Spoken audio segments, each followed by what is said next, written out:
Hi, my name is Cassidy, and today I will be going over Is Google Making Us Stupid? Many people in today's world have been going back and forth on whether or not Google is making people more intelligent or is just a shortcut for thinking. In this presentation, I will be looking at what Nicholas Carr and Peter Norvig think about this topic and go into what I believe about this topic. Is Google really making us stupid? Now, let's get into Carr's argument over whether or not Google is making us stupid. Carr believes that Google is making us stupid. In his article, he says, what really makes us intelligent isn't our ability to find lots of information quickly. It's our ability to think deeply about that information. He also goes on to say, if we're distracted, we understand less, remember less, and learn less. We use our computers and our cell phones all the time. We're always distracted. He also says, the faster we zip across the web, clicking links and skimming words and pictures, the more ads Google is able to show us, and the more money it makes. So even as Google is giving us all useful information, it's also encouraging us to think superficially. It's making us shallow. Now onto Norvig's argument. Norvig believes that Google is not making us stupid. In his article, he uses an example of trying to find books over the Apollo spacecraft at a library and not being able to find anything. Yet he could go to Google and find all the books and information he needs online. He says, I could hunt those or turn to Google, which returned 45,000 pages, including a definitive encyclopedia article and instructions for building a unit. He goes on to say that internet users are more likely to be exposed to a diversity of ideas.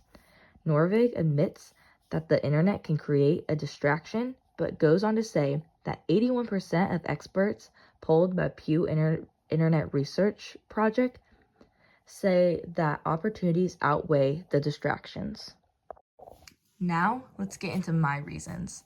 At first, when I picked the topic, I did believe that Google was making us stupid, looking at it in the way of the fact that we can just look up any question we want and get the answer, and we don't need to research and read in depth about the topic. But after reading Peter Norvik's article with New York Times over Is Google Making Us Stupid, I agree with Norvik's point way more than Carr's. I hadn't even thought about how many books and scientific studies/experiments we have access through on Google. Yes, Google is a fast and easy way of getting information, but whoever said that by getting information fast makes us stupid? I believe it depends on how you use Google. Yes, some people use Google to get answers fast. For example, I can look up footnotes to any chapter of a book I want and get a good in-depth summary. But even if I just looked it up, I am still reading something about it, and I gained a little information. Yes, I didn't read the whole book, but I still learned something. And then there are more interesting ways to use Google. For example, looking up how to do things. School-wise, this could be a Khan Academy to help learn how to do some of your calculus problems. Or for non-academic videos, for how to fix cars, computers, and really anything. Now, let's look at what naysayers would say about this. Naysayers have many thought-provoking arguments over why they believe that Google is making us stupid.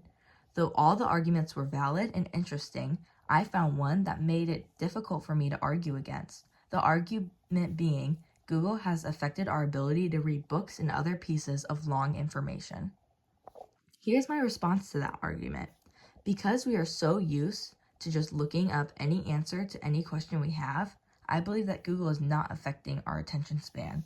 It's the topic of what we are learning. If I love science and got a science book to read, I would rather read the whole book rather than looking up what the book is about.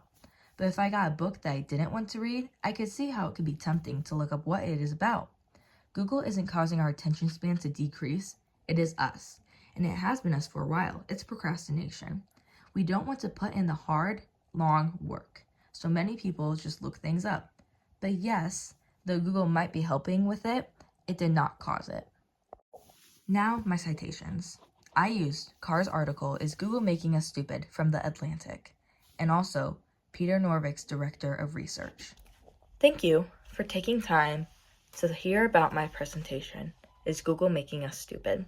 I hope that by hearing this presentation, you learned some new information and it made your mind run. And I hope with that new information, you can go to share and debate with others if Google is really making us stupid.